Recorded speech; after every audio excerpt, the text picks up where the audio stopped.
Shabana Mahmood is making more announcements today. Rachel, can you explain what she's talking about today? Yes. So the announcements earlier on in the week were all about reforms to the asylum system, generally aimed at making it harder for people to gain asylum if they cross in small boats and the crisis in the Channel.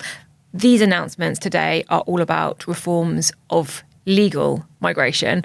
And so we know that those are two quite separate policy areas that are often sort of grouped together. And the headline is that people are going to have to stay here for longer in order to get indefinite leave to remain, also known as settled status. It's currently, if you are in the country for 5 years, you can apply for indefinite leave to remain. That's going to be extended to possibly 10, possibly 15, possibly 20 or even 30. And crucially, it's going to be different for different groups. The idea being that you can earn your way towards settled status with a shorter time period by paying lots of taxes if you have a really high paying job, by volunteering in your local community, by proving that you've integrated. So it won't be an automatic, you've been here for 5 years, you're now in the settled status pipeline, great for you. It's much more about, well, what are you actually contributing to British society? Do we want to give you this immigration status? So it's quite radical.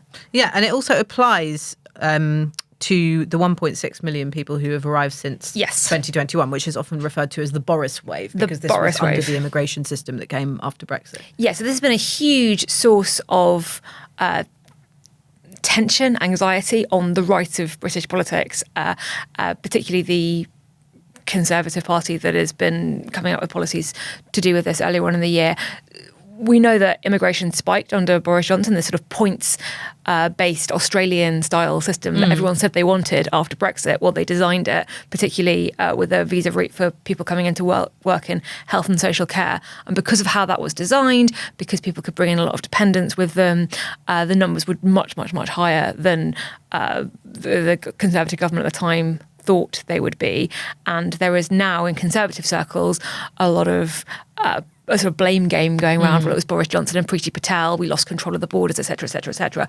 In policy terms now, the point is that those individuals came over around 2021, 2022, 2023. If they need to be here for 5 years before they can apply for settled status, that time is coming up pretty soon, 2027, 2028. And so Shabana Mahmood is suggesting or is intending to change the rules so that that particular group won't be able to automatically apply for it after 5 years. Yeah, and they'll have to wait 10 years. And then there's all sorts of other caveats, including like if they've claimed benefits for less than 12 months of the time that they've been here, they'll have to wait 15 years. And those who have claimed benefits for longer than a year will have to wait to 20 years to start applying for settled status.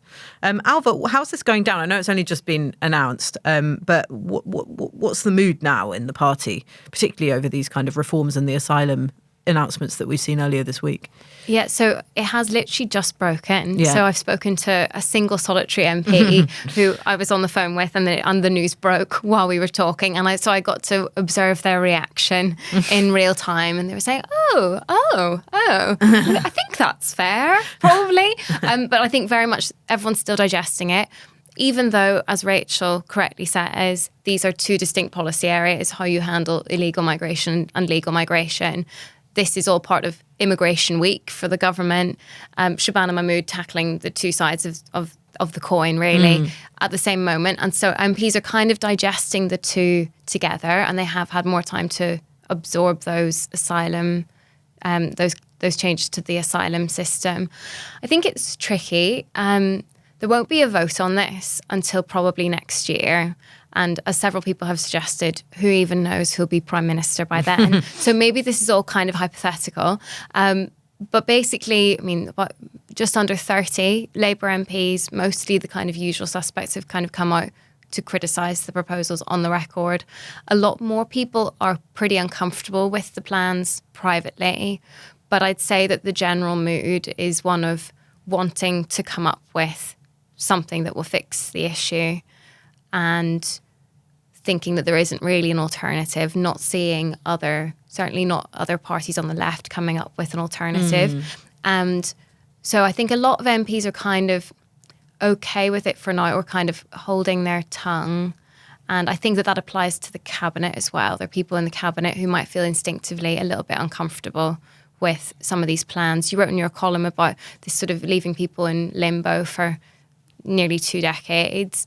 There are people in cabinet who feel the same way. But wrote a bit about this in the column. I think that they're all kind of holding fire for now, and that's kind of the case with the rest of the Labour Party. So for now it's fine, but let's see if this could build into something like the Welfare Rebellion, or actually whether they will manage to pass it when it comes back in a few months. Yeah, and I thought it was interesting listening to Andy Burnham on the radio this morning when the asylum changes were put to him that we've discussed on the podcast already, so I won't go through all the various bits of those plans. But he was quite equivocal about it, wasn't he? He didn't directly condemn these plans. He also voiced concerns about integration, which was the theme of my column that you mentioned, Ailbhe, but he didn't quite oppose what Mahmood had announced. He just said he had some concerns. So again, hedging, like I think a lot of the Labour Party sort of wanting to fix the issue, support for Shabana Mahmood doing a really difficult job, but kind of putting on the record some concerns around sort of not allowing people to integrate for 2 decades, not giving people sort of permission, you know, or giving them that clarity that they can have a permanent life here. I think, again, hedging to see which way the wind blows, because it feels like it could turn into a slow build rebellion by next year when it comes to a vote, or it might pass and be fine, but it has many, many months to roll before anything really happens on it. And it might be that MPs make the calculation that if this is the best chance that they've got at not being ousted by reform at the next election, then they kind of have to hold their noses and put up with it. That was very much the theme of a conversation that I had with an MP in a seat where that's the political dynamic. And they were saying that they thought that this was politically quite sensible, even if they weren't 100% sure about how it would actually affect people's day-to-day lives. I think you can see where the line is, the distinction that the government is trying to draw, and it's actually in the document released by Shabana Mahmood earlier today, making very, very clear that Labour will not revoke the settled status of people who already have it, which is a distinction between what Reform announced just before party conference season and also what the Conservatives sort of announced earlier this year and then backtracked on. So that's the kind of dividing line. If you already have settled status, Labour has said, they made a big point at the conference about saying it's cruel and it's inhuman to revoke that status. However, when it comes to people who came to this country with a certain set of expectations and who may have been working their way towards that status with the understanding that this is the number of years you have to be here, that's now changing for them. So it's kind of trying to not have it both ways, but to draw a distinction with Reform and the Conservatives while also really actually shaking up the system as it is and sending a message, we are going to be tough on immigration. And I think that's a difficult balancing act that some Labour MPs will find quite unpalatable, even if they're not saying it right now. And this is what you hear from the people at the top of the government, trying to draw this clear distinction, really, really clear, between what they see as a racist policy from Reform and then their own plans to tighten up, illegal migration and legal migration. I think listeners can make up their own minds. I think a lot of Labour MPs are less convinced by that distinction. If you're going for a much tougher policy, the people who've come over with an expectation of settled status, who then are being told that they have to wait a lot longer, refugees coming in, being told they have to wait 2 decades, is that really that different? Number 10, very clear that it is, and that they've drawn their line in the sand, and that they won't stand for what they call the racist policies of Reform.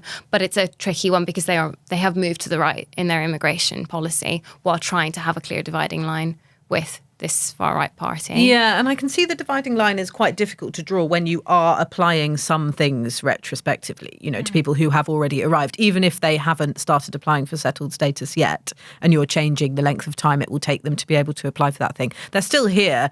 They've still arrived under the understanding that it would take 5 years for them to begin starting that process. So, there was all of this stuff about it not being fair and it being against the British sense of fair play for Reform to revoke people's status who had already achieved it. But, it's quite difficult in a few sentences on a broadcast round to really highlight the difference between what they're proposing and what Labour's actually doing. maybe that's politically helpful for Labour. I mean, how has Reform been responding to these announcements that we've been seeing from the Home Secretary this week? By telling her she should join Reform. Yeah. I think she said over my dead body. But it's worth saying as well as all the other things we've been discussing, an aspect of the policy on asylum has really annoyed Labour MPs, which is that the way the line around jewellery has slightly unravelled. Yeah. So the Sun explain this a bit to us, Ailbhe. Yeah. So there was some reporting in the Sun the night before the announcement that the Labour government would confiscate jewellery from people to contribute towards their housing costs when they were here. And then by the time of the morning broadcast round, Alex Norris, the relevant minister, was saying, no, we're not going to take sentimental jewellery. And then by just bags of gold rings. And then by the time Shabana Mahmood was standing up in the comments, she was saying, to be clear, we will not be taking jewellery at the border. And that is the Labour line now. Obviously, we're not taking jewellery at the border. That's totally wrong. But the line did slightly change between the initial briefing and where it landed. And in the social media landscape that we're in, that was too late. Because actually a lot of Labour members, voters and people's constituencies had already been in touch with their MPs to say that they were appalled by the policy. And so I've spoken to, I think, 5 Labour MPs who've independently said that was so frustrating, who are like broadly sort of okay, thinking that, Shabana Mahmood is doing what she has to do, even if they don't love it. But I think that there's a feeling that the jewellery issue was quite a big mess up, and actually Shabana Mahmood could have got a lot more heat for it were she not an otherwise pretty capable politician. I think everyone, regardless of what they actually think of the policy, thinks that she did a very good job of defending it in the House of Commons, making a really punchy case. Some of the lines that she gave around it were so compelling, or, in terms of grabbing attention, that the jewellery stuff wasn't the thing on the front pages. But that was a sort of small policy unravelling that Labour MPs have noted. Yeah. And we were talking about it with Ollie when these announcements came out, Ailbhe, and he was saying he thought this was kind of one of these Shabana Mahmood style political games where she throws something to the tabloids to distract them from something perhaps that is less palatable in what she's announcing, like with the liberalisation of prison reforms, early release of prisoners, while on the same day saying that they could offer chemical castration to paedophiles in prisons. That was the parallel that he was drawing, but it doesn't look like that kind of thing has worked this time round, because it's actually just made lives more difficult for the Labour MPs who are already uncomfortable with these policies.